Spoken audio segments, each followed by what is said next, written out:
Neat paper leak స్కామ్కు వ్యతిరేకంగా జరుగుతున్న నిరసనలో భాగంగా విద్యార్థి నేతలు కేంద్ర మంత్రి కిషన్ రెడ్డి నివాసాన్ని ముట్టడించేందుకు ప్రయత్నించారు.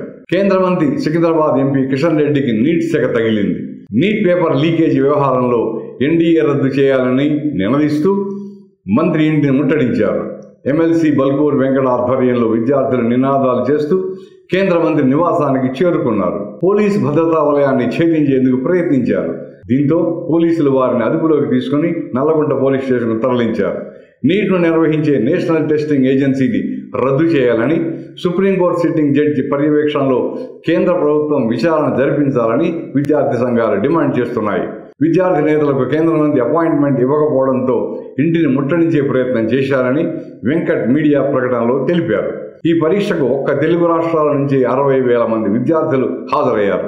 కనీసం ఇప్పటికైనా కిషన్ రెడ్డి విద్యార్థుల న్యాయబద్ధమైన డిమాండ్లను ప్రధాని మోదీ దృష్టికి తీసుకెళ్లాలి.